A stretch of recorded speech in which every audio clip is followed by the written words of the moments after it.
किसी कमाल के आदमी ने क्या लाइनें लिखी हैं, गौर फरमाओ।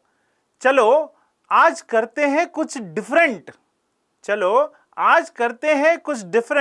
एंजॉय करके ये पल, आओ प्यार करें पढ़ाई से थ्रू वैलेंटाइन डे स्पेशल।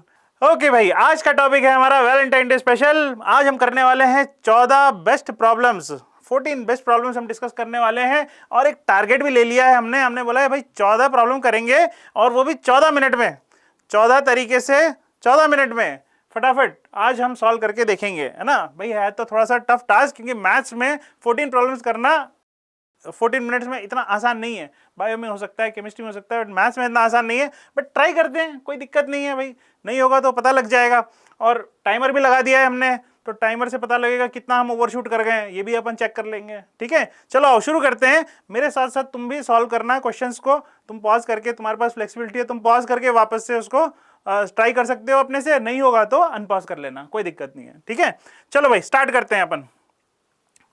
तो पहला क्वेश्चन, और टाइमर भी अपन ने ऑन कर दिया है। ठीक है, the area of the region inside the ellipse, area of the region inside the ellipse x square by 4 plus y square by 1 is equal to 1। एक एलिप्स गिवन है अपन को, ठीक है, यहीं पे ड्रॉ कर लेते हैं फटाफट, है ना, टाइम बचाना है तो ऐसे ही करना पड़ेगा।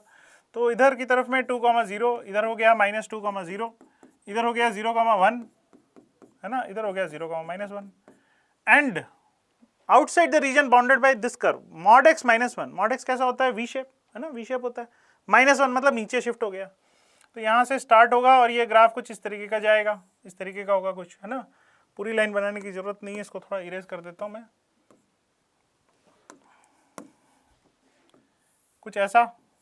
ठीक है, और दूसरा ग्राफ क्या है, y equal to 1 minus mod x। 1 minus mod x मतलब माइनस mod x उल्टा v और अप शिफ्ट कर दिया, तो ये दिखेगा कुछ ऐसा। अब वो बोल रहा है कि एलिप्स के अंदर का रीजन बताओ, बट इन लाइंस के बाहर का रीजन बताओ, मतलब इस रीजन के बारे में वो बात कर रहा है। This is the required region, इसका एरिया चाहिए।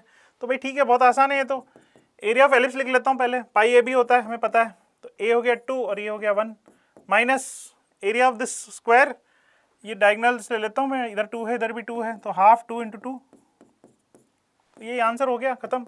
सो 2 पाई -2 मतलब 2 times of pi -1, option A is correct answer, है ना।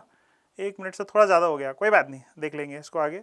तो मैं तो कहूँगा ईजी क्वेश्चन है ये, बहुत ही, है ना। Actually area under the curve करने की जरूरत ही नहीं है, पाई ए बी याद रख लो, area of ellipse pi A B होता है, तो डायरेक्टली वो यूज हो जाएगा। ठीक है, चलो भाई अगले क्वेश्चन चलते हैं। x² + x + 1, इसके तो रूट्स हमें पता है, ओमेगा और ओमेगा स्क्वायर। जैसे ही इक्वेशन दिखे x² + x + 1 डायरेक्टली लिख लो कि दो रूट्स हैं इसके, ओमेगा और ओमेगा स्क्वायर। अब एक्सप्रेशन गिवन है भाई, ये तो स्टैंडर्ड क्वेश्चन है, कितनी बार किया हुआ है इस टाइप का क्वेश्चन। चलो एक्सप्रेशन लिख लेते हैं इसका, क्या आ जाएगा, ओमेगा r + 1/ओमेगा r, और बाहर 4 लिखा हुआ है ना, पावर 4 है। ठीक है, r की वैल्यू कहाँ से कहाँ तक वेरी कर रही है, 1 से वेरी कर रही है टिल कहाँ तक, 25 तक, बस खत्म। हमें पता है कि ओमेगा r + 1/ओमेगा r की वैल्यू क्या होती है, या तो 2 होगी जब r 3 का मल्टीपल होगा, या -1 होगी जब r 3 का मल्टीपल नहीं है। तो अब करना क्या है, इस टाइप क्वेश्चन में क्या करते हैं भाई, 1 से लेकर 25 तक कितने मल्टीपल्स ऑफ 3 हैं देख लेते हैं। तो 8 तो मल्टीपल्स ऑफ 3 है, करेक्ट है, 8 3 24, तो 8 तो 3 के मल्टीपल होंगे। जब भी 3 का मल्टीपल होगा इस ब्रैकेट की वैल्यू 2 होगी, और बाकी टोटल है 25, 25 में 8 गए तो 17 बचे, 17 टाइम्स इस ब्रैकेट की वैल्यू -1 होगी, होगा कि नहीं होगा, बस यही आंसर है, खत्म। तो ये हो गया 18 × 16 + 17, खत्म। कितना होता है भाई, ये हो गया 120, 64 × 2 128 हो गया, प्लस 17 मतलब ये हो गया 145, है ना। So this should be the answer. देख लेते हैं भाई, 145 है, बच गए, करेक्ट आंसर 145। मैं बोलूँगा इजी लेवल क्वेश्चन है, क्योंकि ऐसे तो बहुत सारे क्वेश्चन हम पहले भी सॉल्व कर चुके हैं। चलो भाई अगले क्वेश्चन चलते हैं। ओहो, cosec 10 - √3 sec 10, भाई ये भी स्टैंडर्ड ही सवाल है ना। सो cosec 10 - √3 sec 10, तो साइन कॉस में कन्वर्ट कर लेते हैं इसको। करेंगे तो क्या मिलेगा, 1/cos आएगा, ऊपर जाएगा तो cos 10 आ जाएगा इधर, -√3 sin 10 आ जाएगा, है ना, डिवाइडेड बाई sin 10 cos 10। देखो मैंने एक स्टेप छोड़ दी इसमें और डायरेक्टली ऐसा लिख लिया मैंने, है ना। नहीं समझ में आया तो खुद से लिख के देख लेना, एलसीएम लेना है बस, और कुछ नहीं करना है। अब ये ऑक्सिलरी फॉर्म में, तो इसको एक काम करता हूँ, 2 से डिवाइड कर देता हूँ, 2 से मल्टीप्लाई कर देता हूँ, साफ साफ दिख रहा है ऑक्सिलरी फॉर्म में। डिनोमिनेटर में भी एक 2 से और मल्टीप्लाई कर देता हूँ, क्योंकि 2 sin थीटा cos थीटा दिख रहा है मुझे, इसलिए। न्यूमरेटर में क्या बन गया, ये जो हाफ है इसको मैं sin 30 लिख लेता हूँ, सो 30 sin ए cos b माइनस cos ए sin b, ये आ जाएगा। तो न्यूमरेटर बन जाएगा sin ऑफ 30 माइनस 10, और डिनोमिनेटर में ऑलरेडी sin 20 है ही सही, और बाहर 4 है, सो आंसर हो जाएगा 4, ये दोनों कट जाएंगे एक साथ, है ना। सो correct answer should be 4। Standard सवाल है ये तो, है ना। तो ये भी मैं इजी कहूँगा, क्वेश्चन इजी है, बहुत ही आसान है ना, स्टैंडर्ड सवाल है। चलो भाई अगला question, fourth question, area of the region bounded by this curve. ओह ये टाइम लेता है यार, इस टाइप के क्वेश्चन में बड़ा टाइम लगता है, एरिया ऑफ द कर्व निकालना है, ठीक है। 1 माइनस 2x, कैसे होगा ये क्वेश्चन 1 मिनट में देखते हैं। तो 4 माइनस एक्स स्क्वायर ये गिवन है, ठीक है। और क्या गिवन है, x and y both are positive, ये भी ध्यान रखना है, एक्स एंड वाई दोनों पॉजिटिव है। जल्दी से ग्राफ ड्रॉ कर लेते हैं फटाफट without wasting time. 4 minus x square, ये तो डाउनवर्ड पैराबोला होगा, 0,4 से पास होगा, ये वाला पॉइंट 2,0 होगा कि नहीं होगा, है ना। दूसरा y is equal to 1 minus 2x, ये एक स्ट्रेट लाइन है, स्ट्रेट लाइन कहाँ से पास कर रही होगी, ये 0.5 से पास कर रही होगी, करेक्ट। और at x equal to 0 y की वैल्यू 1 है, तो ये 0,1 से पास कर रही होगी। ये लाइन देखने में कुछ इस तरीके की होगी, है ना, इन दोनों पॉइंट से पास करेगी, इधर से इधर से। हमें क्या चाहिए, हमें चाहिए एरिया ऑफ द रीजन, तो इन दोनों से बाउंड चाहिए, और पॉजिटिव एक्स एक्सिस में भी चाहिए अपन को, तो ये रीजन चाहिए अपन को। खत्म। तो चलो भाई जल्दी लिख लेते हैं expression, area under the curve का 0 से लेकर 2 तक। अपर कर्व क्या है, 4 माइनस एक्स स्क्वायर, ये वाला कर्व तो 4 माइनस एक्स स्क्वायर है ना। So upper curve 4 minus x square dx, इसका इंटीग्रेशन कर देता हूँ पूरा, तो पूरा एरिया आ जाएगा। उसमें से ये छोटा वाला जो एरिया है, ये तो ट्राइंगल है, इसका एरिया डायरेक्ट निकाल लेंगे। सो आ जाएगा हाफ इंटू 1 आंसर है। सो 4 2 माइनस 0 इंटीग्रेट कर दिया, एक्स स्क्वायर का इंटीग्रेशन एक्स क्यूब बाई 3 हो जाएगा, तो यहाँ पे 2 क्यूब बाई 3 आ जाएगा, माइनस 1/4 आ जाएगा। सो यहाँ पे आ जाएगा 8 माइनस 8/3 माइनस 1/4। जल्दी जल्दी एलसीएम निकालो भाई, 8 माइनस 8/3 मतलब ये हो गया, इधर की तरफ चला गया तो 2/3 मतलब कितना हो गया, 2/3 मतलब 16/3 आ गया, माइनस 1/4। एलसीएम ले लो जल्दी से। सो नीचे 12 आ गया, इधर 64 माइनस 3 61 आ गया। सो 61/12 आना चाहिए, 61/12। क्या गिवन है, अल्फा बाय बीटा गिवन है, तो आ गया अल्फा प्लस बीटा दोनों को ऐड कर देते हैं, तो 73 इज द आंसर। बिल्कुल सही है ना। मीडियम लेवल क्वेश्चन कहूँगा मैं, ग्राफ्स पता होने चाहिए, एरिया अंडर द कर्व पता होना चाहिए। देखो यहाँ टाइम वेस्ट नहीं किया, एरिया अंडर द कर्व अलग से निकालने का, ट्राइंगल का एरिया डायरेक्ट यूज कर लिया, है ना। चलो भाई आगे चलते हैं नेक्स्ट क्वेश्चन में। Find the number of relations defined by this ABCD which are both reflexive and symmetric. ओहो दोनों चाहिए, ठीक है भाई। इसका तो डायरेक्ट फार्मूला भी है, डायरेक्ट फार्मूला लगा सकते हैं, नहीं तो सॉल्व करना है तो वो भी कर सकते हैं भाई। ए ऑर्डर्ड पेयर्स क्या क्या होंगे, समझाने के पर्पज से लिख रहा हूँ मैं यहाँ पे, है ना। ABD ऐसे चलेगा, यहाँ पे BA आ जाएगा, फिर यहाँ पे BB आ जाएगा, एंड सो ऑन, राइट। ऐसे ही CA लिख लेंगे, इधर CB CC और CD, ठीक, और DA DB DC और DD, करेक्ट है।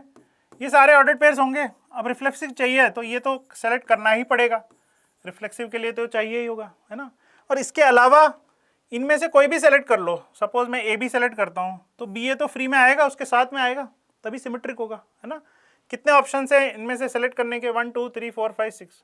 इनमें से या तो मैं सेलेक्ट कर सकता हूँ या नहीं सेलेक्ट कर सकता हूँ, 1 और मोर सिलेक्शंस वाला है, तो इसलिए 2⁻6 वेस हैं इनसे कि मैं ये सारे ऑप्शंस को सेलेक्ट कर सकता हूँ। एंड फॉर एवरी ऑप्शन एक मेरे को यहाँ पे कॉम्प्लीमेंट्री मिलेगा उसका पेयर, तो इसमें कुछ काउंट करने की ज़रूरत नहीं है। और रिफ्लेक्सिव के लिए ये सारे सेलेक्ट करने ही पड़ेंगे। सो आंसर शुड बी 64, है ना। देख लेते हैं, है बिल्कुल है आंसर 64, है ना। मैं बोलूँगा मीडियम लेवल बोल सकते हो, कोई दिक्कत नहीं है। इसका फॉर्मूला भी है, डायरेक्ट फॉर्मूला भी लगा सकते हैं, कैसे भी चलेगा, ठीक है। नेक्स्ट क्वेश्चन है, sum of all the roots of this equation given है अपन को। भाई ये तो स्टैंडर्ड सवाल है। एक काम करते हैं, x-1 को t रख देते हैं, तो t² - 5t + 6 आ जाएगा इक्वल टू 0। तो t की वैल्यू 2 और 3 आ जाएगी। t क्या है, मॉड ऑफ x-1, या तो 2 होगा या 3 होगा। मतलब क्या है, x-1 की वैल्यू या तो +-2 होगी या +-3 होगी। x की वैल्यू अगर 2 हुई तो 3 हो जाएगा, -2 हो गया तो -1 हो जाएगी, या फिर 3 है तो 4 हो जाएगी, -3 है तो -2 हो जाएगी। वो बोल रहे sum of all the roots of the equation, सबको ऐड कर दो। So 3 plus 4 is 7, 7 minus 3 which is 4. So correct answer is 4, है ना. तो डायरेक्ट ही हो गया है, तो बड़ा ही आसान सवाल है. सो सॉल्व करने की जरूरत भी नहीं पड़ी, है ना. सो करेक्ट आंसर इज 4. मैं बोलूँगा इजी लेवल क्वेश्चन है ये, है ना. चलो भाई आगे next 7th question. 3x plus y plus 4z ये equation system of equations given है अपन को. Has no solution. अरे यार इससे प्यारा वर्ड हो ही नहीं सकता. नो सॉल्यूशन लिखा हुआ है तो अपना काम खत्म हो गया. बस करना क्या है, डिटरमिनेंट बना लेते हैं एक आराम से, है ना. सो 3 1 4 2 अल्फा माइनस 1 1 2 1 बना लेते हैं, इक्वल टू 0 कर देते हैं. यही करते हैं हमेशा, है ना. डेल्टा की वैल्यू निकाल लेते हैं इससे. डेल्टा की वैल्यू 0 होनी चाहिए, इससे अल्फा निकल जाएगा. क्या होगा, अल्फा निकाल लो फटाफट, यहीं पे कर देते हैं सॉल्व. सो 3 times alpha minus 2 minus 1 times ये गया 2 माइनस 1 3 प्लस 4 टाइम्स ये गया 4 माइनस अल्फा इक्वल टू 0. ये आ जाएगा. सो 3 alpha plus 6 minus 3 plus 16 minus 4 alpha. इससे अल्फा की वैल्यू आ जाएगी, माइनस अल्फा है उधर भेज देता हूँ, और इधर की तरफ में 16 प्लस 6 22 माइनस 3 तो 19 आ जाएगा. सो अल्फा की वैल्यू 19 आ गई, है ना. काम खत्म. ऑप्शन है क्या, बिल्कुल है, 19 ऑप्शन है ना. सो करेक्ट आंसर इज 19. अब पर 19 लिख तो दिया अपन ने, बट ध्यान रखना नो सॉल्यूशन के लिए डेल्टा 0 होना चाहिए, but delta x, delta y और डेल्टा z ये नॉन जीरो होने चाहिए. इनमें से कोई ना कोई एक नॉन जीरो होना चाहिए, at least one of them should be non zero, है ना. तो इसलिए रफली 19 को वापस पुट करके इसमें जरूर से चेक कर लेंगे कि सेटिस्फाई कर रहा है कि नहीं कर रहा है. वैसे इस क्वेश्चन में हम बहुत सेफ हैं क्योंकि नन ऑफ दिस तो ऑप्शन में है ही नहीं, तो इसलिए कोई दिक्कत की बात है ही नहीं. तो direct answer will B 19 only, है ना. कुछ करने की जरूरत नहीं है. अगला क्वेश्चन है 8th question. 7 raised to the power n divides 101 factorial. मतलब highest power of 7, exponent of 7 पूछ रहा है इन 101 फैक्टोरियल. अरे यार ये तो स्टैंडर्ड सवाल है. 101 डिवाइड बाई 7 लिख लो, plus 101 divided by 7 square which is 49 लिख लो. अब 49 के बाद की ज़रूरत नहीं है क्योंकि 7 क्यूब 343 हो जाता है, जो कि इसका ग्रेटेस्ट इंटीजर करूँगा तो 0 आ जाएगा. ये कितना हो गया 7, मतलब 7 ये कर दिया तो अपन ने 1 तो 3 टाइम्स तो 4 14 आ जाएगा इधर, प्लस 49 डिवाइड बाई 2 कर दिया तो 98 2 आ जाएगा इधर, तो 16 आ जाएगा अपना आंसर, है ना. स्ट्रेट अवे इजी क्वेश्चन है, तो स्टैंडर्ड सवाल है, कुछ भी नहीं करना है इसमें, है ना. चलो भाई आगे बढ़ते हैं. 9th question. टाइम वाइज तो ठीक ठाक ही अपन 11 मिनट्स हो गए. देखते हैं भाई. ओहो ये वाला सवाल, इसमें तो टाइम लग सकता है, देखते हैं. सो 15C0 15C1 15C1 15C2 इस तरीके से लिखा है, वो ब्रैकेट में मल्टीप्लाई होकर लिखा हुआ है, ठीक है. तो प्रोडक्ट फॉर्म में लिखा हुआ है ये पूरा का पूरा, ठीक है. तो इसको मैं एक्सप्रेशन को लिख लेता हूँ 1/15CR plus 1/15CR plus 1. R की वैल्यू वेरी कर रही है, 0 से लेके कहाँ तक जा रही है, 12 तक जा रही है ना. सो मल्टीप्लिकेशन है ये, प्रोडक्ट में लिखा हुआ है. एलसीएम ले लेते हैं, तो 15CR प्लस 1 प्लस 15CR ये क्या हो जाएगा 16CR प्लस 1 हो जाएगा. एलसीएम ले लिया, डिनोमिनेटर में 15CR आ गया, इधर 15CR प्लस 1 आ गया. भाई इसको एक्सप्रेशन को सिंप्लीफाई करने के लिए न्यूमरेटर को 16/r प्लस 1 इंटू 15CR ऐसा लिख लेता हूँ, डिवाइड बाई 15CR इंटू यहाँ पे 15CR प्लस 1 है ही सही ऑलरेडी, है ना. सो ये और ये तो कट जाएंगे, क्या बच गया 16 बच गया प्रोडक्ट में, है ना. और डिनोमिनेटर में क्या आ जाएगा r प्लस 1 आ जाएगा नीचे. अच्छा अब ये 15CR प्लस 1 लिखा हुआ है, इसको भी लिख लेता हूँ मैं 15/r प्लस 1 इंटू 14CR लिख सकते हैं ना, ऐसा फॉर्मूला है डायरेक्ट, वो यूज़ कर लिया. r प्लस 1 खत्म हो गए. अब प्रोडक्ट में चल रहा है, कितने टर्म्स हैं यहाँ 0 से लेकर 12, मतलब 13 टर्म्स हैं. सो 13 बार 16/15 ये तो कांस्टेंट है, तो 13 बार बाहर आ जाएगा. और अंदर प्रोडक्ट में केवल बचेगा क्या 1/14CR.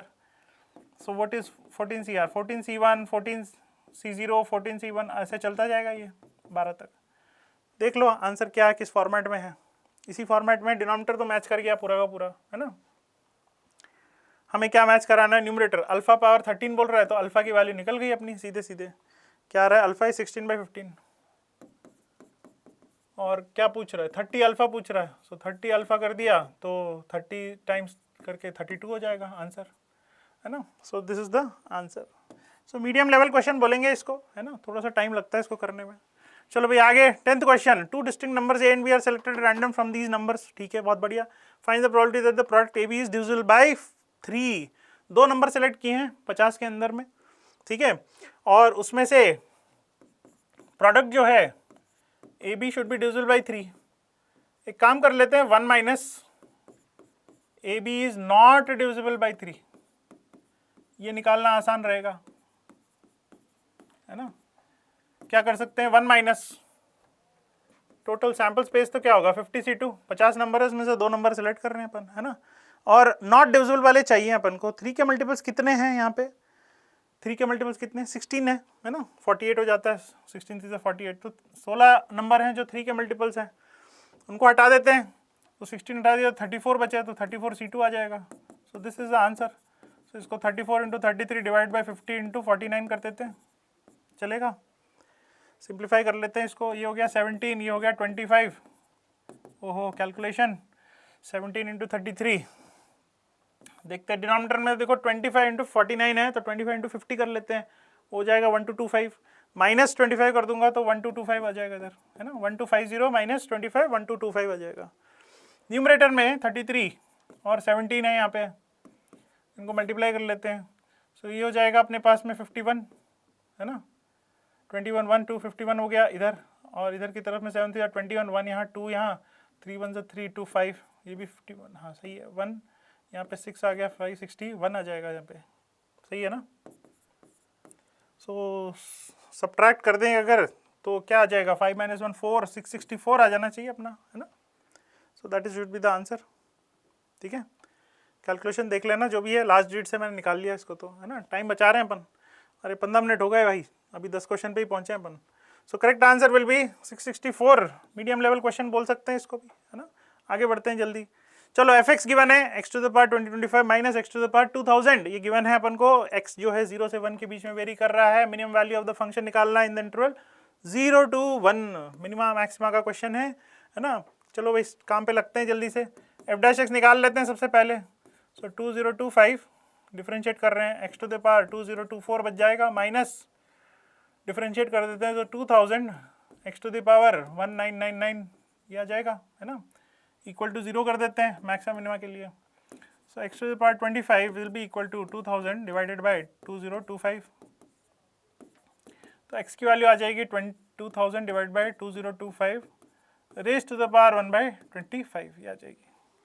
अब क्या बोल रहा है कि मिनिमम फाइंड करनी है, तो मिनिमम के लिए या तो 0 पे चेक करूंगा या इस पॉइंट पे चेक करूंगा मैं, है ना, जो वैल्यू आ रही है इसको बोल देते हैं कुछ भी अल्फा, लेट्स से अल्फा पे चेक करेंगे या फिर 1 पे चेक करेंगे। फंक्शन की वैल्यू क्या हो जाएगी, fx 0 पुट किया तो 0 है, 1 पुट किया तो वो भी 0 है, फंक्शन तो ये है ना, इसमें 0 पुट करो 1 पुट करो 0 ही आएगी। अल्फा पे क्या आएगी वो देख लेते हैं अपन। सो आ जाएगा ये alpha two the power 2025 minus alpha two the power 2000, यही आएगा ना। So alpha two the power 2000 बाहर कर देते हैं, अल्फा 25 - 1 आ जाएगा, अल्फा पावर 2000 क्या हो जाएगा, ये हो जाएगा 2000 मतलब 80/81, है ना, पावर 25 से डिवाइड कर दिया तो 80 आ जाएगा, इनसाइड में ब्रैकेट डिवाइड कर दिया तो 80/81 - 1 आ जाएगा। So this is the answer, 80/81 whole power 80, और बाहर में -1/81 भी बचा हुआ है, ऑप्शन से मैच करा लेते हैं। 80/80 है ही सही, बिल्कुल मैच कर रहा है अपना भी, है ना, 80/80 आ गया है, और यहाँ क्या बच रहा है 81 टू द पावर 80/80 तो आ ही गया अपना, और क्या बच रहा है 81 टू द पावर 81 ऊपर आ जाएगा, है ना, -81 यही आ जाएगा, और इसमें एक माइनस साइन और ले लेते हैं अपन बाहर, ठीक है, क्योंकि ये माइनस बचा हुआ है ना इसलिए। सो करेक्ट आंसर शुड बी -81, है ना, ठीक है, सिंपल क्वेश्चन है, बस डिफरेंशिएट करना है, ध्यान रख के आंसर आ जाएगा। चलो भाई नेक्स्ट क्वेश्चन जल्दी, random variable x has the probability distribution of this. हाँ भाई क्या करते हैं इसमें, भाई सबका समेशन जब करते हैं तो 1 आना चाहिए, है ना। सो ऐड कर लेते हैं सबका समेशन करके px, तो क्या आ जाएगा 2k 3k 3k 3k 6k 6k 8k 8k 9k, सो 9k प्लस k स्क्वायर कितने हैं 2k square 3k square 10k square, equal to 1, ये आ जाएगा। तो इससे k की वैल्यू निकाल लेंगे अपन, करेक्ट। सो k की वैल्यू क्या आ जाएगी इससे, so 10k square plus 10k minus 1 equal to 0। So 10k into k plus 1, so k की वैल्यू 1/10 आ जाएगी इससे, खत्म। अब क्या पूछ रहा है उसमें, p 3 से 6 पूछ रहा है। 3 से 6 मतलब 3 इंक्लूडेड नहीं है, 4, 5 और 6 ये 3 पूछ रहा है। तो इनको ऐड कर देते हैं। सो 3k स्क्वायर और 3k, सो आंसर है 3k स्क्वायर प्लस 3k, ये आंसर है अपना। बस निकाल लेते हैं फटाफट। 3k स्क्वायर प्लस 3k कितना हो गया, 3k कॉमन कर दिया तो k प्लस 1 आ गया। सो 3/10 इंटू 1/10 प्लस 1, सो 11/10, सो 33/100 0.33 आ गया। ऑप्शन नंबर 4 बिल्कुल सही है ना। सो correct answer is option number 4। Easy level question है, तो स्टैंडर्ड एनसीईआरटी लेवल का क्वेश्चन है ना, कुछ भी नहीं करना है इसमें। तो चलो भाई आगे बढ़ते हैं जल्दी से, 19 मिनट हो गए हैं, हम ऑलरेडी लेट हो चुके हैं। If the line alpha x plus 2y equal to 1 does not meet the hyperbola this. अच्छा, ये हाइपरबोला की इक्वेशन गिवन है, x square by 9 minus y square is equal to 1। हमेशा स्टैंडर्ड फॉर्म में पहले लिख लेना। ये बोल रहा है लाइन इसको नहीं मीट कर रही है, तो ठीक है भाई, सी स्क्वायर क्या होना चाहिए, c square should be less than a square m square minus b square होना चाहिए, है ना। डज नॉट मीट की कंडीशन के लिए इक्वल टू होता तो टेंजेंट हो जाती। ये लाइन की इक्वेशन कैसी लिखी हुई है, y इज इक्वल टू, इसको अरेंज कर लेते हैं। सो ये हो जाएगा 1 माइनस अल्फा एक्स बाई 2, इस तरीके से लिख लेते हैं, है ना, 1 माइनस अल्फा एक्स बाई 2। तो इससे हमारे पास m की वैल्यू आ गई माइनस अल्फा बाई 2 और c की वैल्यू आ गई 1/2। सब्स्टिट्यूट कर देते हैं, सब आ गया आंसर। सो 1/4 लेस देन, जल्दी जल्दी करते हैं भाई, 9 m स्क्वायर क्या है alpha square by 4 minus b square क्या है 1, ये आ गया आंसर। तो ये हो गया 5/4 less than 9 alpha square by 4। इसका मतलब अल्फा स्क्वायर हमेशा किससे बड़ा होना चाहिए, 5/9 से बड़ा होना चाहिए। सो अल्फा की वैल्यू रूट 5/9 से और रूट 5/3 से बड़ी होनी चाहिए, है ना, रूट 5/3। रूट 5 कितना होता है 2.236, है ना, 2.236 डिवाइड बाई 2, 2.2 डिवाइड बाई 0.7 के आसपास, उससे बड़ा होना चाहिए। उससे बड़ा एक ही ऑप्शन दिख रहा है मुझे, 0.8। सो this is the right answer, खत्म, है ना, करेक्ट है, सही है। कंडीशन याद रख लेना बस कि c square should be less than a square m square minus b square, condition of tangency होती है।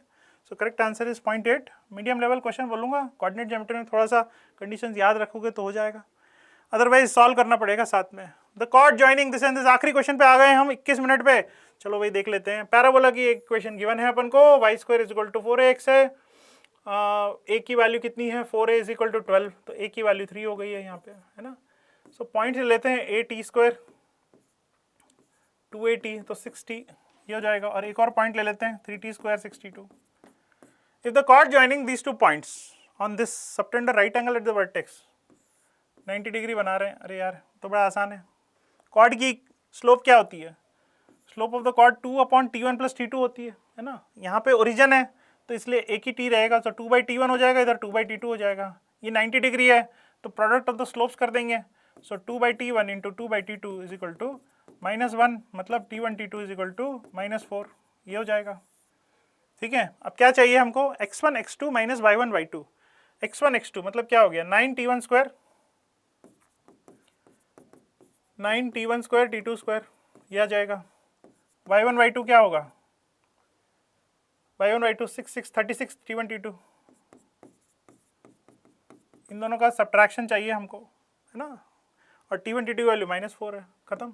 सो 9 इंटू -4 का square 36 into -4, this is the answer, subtract कर देते हैं। सो 9 इंटू 16 हो जाएगा, और माइनस करके 36 इंटू -4 तो प्लस हो जाएगा। ये दोनों सेम ही होते हैं, 144 है, ये भी 144 है, आंसर 288 आ जाएगा आंसर, है ना। देख लेते हैं क्या, बिल्कुल है। पहुंच गए भाई, 23 मिनट्स में हमने कंप्लीट कर दिया इसको, है ना।